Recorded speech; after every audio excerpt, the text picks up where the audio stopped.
What up, YouTube? It's your boy Burner420, and I'm back with you guys with another highly requested video. Today, we're going to be talking about the intake process of prison.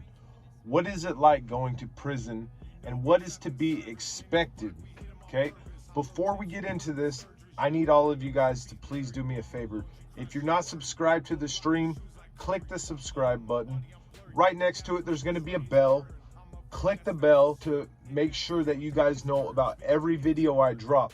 Make sure you guys hit all, not personalized, hit all, so you guys know each and every video and music video I drop. So let's get into this. So I can't speak for every prison. Obviously, I can speak for Utah, you know, because I've been there. So this is how it is. Going from a county jail, they usually roll you up on like a Tuesday or a Thursday. As soon as you arrive at the gate, okay? You walk in, they ask you for your social security number. They ask you your date of birth. They make sure they verify you, make sure that you're the right person. Then they give you a little paper. They walk you up. So after they put you on the bench and they handcuff you, you're sitting there and you're waiting for medical to process you. You're like, all right, so I got to sit here right next to a bunch of people. And it's like a long hallway. Imagine like this shit's old. Like it's so old that like technically the building is condemned, but the state of Utah pays whoever it takes to be able to use the building without getting fines and fees. It's crazy. They actually are building a new prison in Salt Lake. They're going to tear that one down. Windows were broken out of this place. Like there was cold air coming in from the outside. We couldn't even sleep. Like some crazy ass shit. We used to have to take socks and wear them on our hands. Like anyways, so this place is ghetto. So after they handcuff you to the bench, you hear people yelling, hey, talking. It's loud. And after you get processed, they test you. They make sure you don't have any diseases. So they do like a blood draw from you. They make sure you don't have like HIV, hepatitis C, whatever. If you do have that, they're going to put you on whatever proper medication. As for hep C, you can't really do shit. They just tell you, hey, you're going to have to wait till you get out. And then they have like Harvoni and other different medications that help with it. But after they clear you and they find out that you have no medical issue, if you're a fish, G-Pod, golf, you go to G-Pod. Once you get sent to G-Pod, it's 8 rooms in there, 8 cells. And it's not just like solid doors, old school bars, and like the cops had to pull a lever to open the door. It's old school. It's crazy. You have one cellie, and usually at first you don't know who it is. And when you go to prison, everybody got that attitude. They're just like, you know what? It is what it is. You know what I mean? I'm going to try to act as tough as I possibly can. It's my first day in prison. So everybody got a chip on their shoulder. So I fought my first cellie. A lot of people end up fighting their first cellies because they don't, you know what I mean? They're just trying to prove a point. They don't want to live with them. Or they house you with some individual with a messed up charge. Or cops try to play games. They try to do all that shit. After you kick it there for like, I would say a good 4 to 8 weeks, They used to send you to A-West. A-West is a different housing unit now, okay? They used to, my intake process was they'd send you to A-West. Now they probably send you to UNA 3. When we were on A-West, which is like old school tiers, imagine a big concrete building and it's 4 tiers, right? I'm gonna have to show you guys the picture.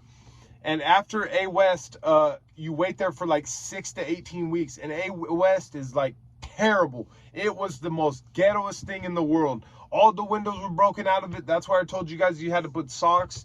People were cutting holes in blankets and wearing them like ponchos. We were freezing. As soon as you walk in, all you smell is cigarettes and hear tattoo guns. Zzz, everybody's tattooing, smoking cigarettes. Cops don't give a fuck. Like there's no button inside your cell to be like, hey, I need some help. None of that. Like if you have problems, the whole tier has to go, man down, man down. All the cops will come in. It's fucking insane. It's crazy. It's dangerous. I've seen people wait on A-West anywhere from 4 to like 20 weeks on that bitch. And I don't think you got, it's like a swap meet. It's like a big ass swap meet. Everything's for sale.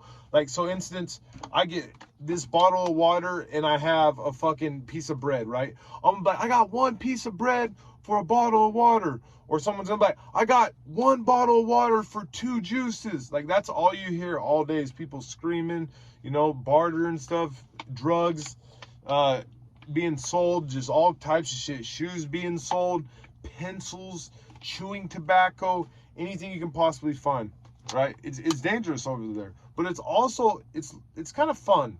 I'm not saying it's fun, because prison is not fun at all. It fucking sucks. But you definitely have to acquire a hustle. Because if you don't acquire a hustle, you ain't going to do shit. You're going to end up just, if you don't have people out there and you have no hustle, you're just going to be indigent. People ain't going to fuck with you like that. It's crazy. After you sit in A West, that's when they send you to general population.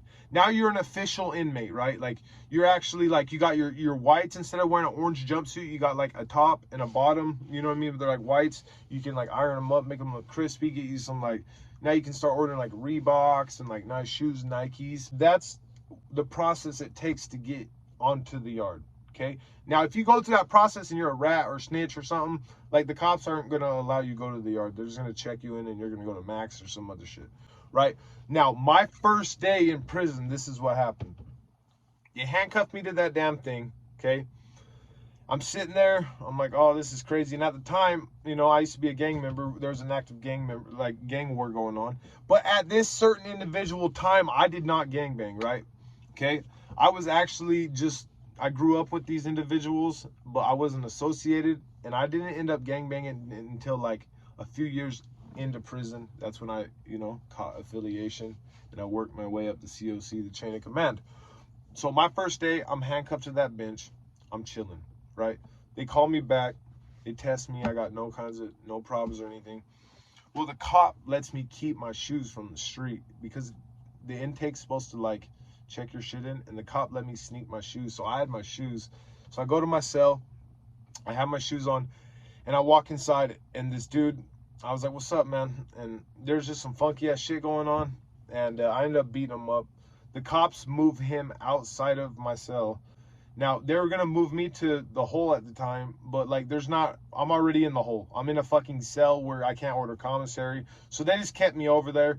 Everybody usually like gets into so much shit over there that the cops kind of just, you know, like, you shouldn't do that, you know, you can't come out for rec tomorrow, the next day you're good, type of deal. You know what I mean? So they're not punishing you too bad or anything. So after I got into that fight, I was just sitting in my cell, and I remember thinking to myself, at this time, I don't even know how much time I can do, because Utah has undetermined sentencing. So like, a lot of courts will be like, for example, you're doing 5 years in prison. Utah don't have that shit. Utah's saying you're going to prison. And then upon arrival to the prison, in about 6 months, 3 to 6 months, you visit the Board of Pardons, which is like the, you know, the Board of Pardons for the prison. And they tell you how much time. So like, you sit in prison for a good fucking 6 months before they even decide to tell you, hey, you got 5 years or whatever it is. So I remember I was just sitting there and I was thinking, fuck, man. I was like, this shit's crazy. Like, I don't even know how much time I'm doing. I can't even call my people. They don't even know I'm here. I don't have any money on my books at this time. And it sucked. Well, y'all, I appreciate you guys for stopping by. Thank you guys. Y'all are amazing.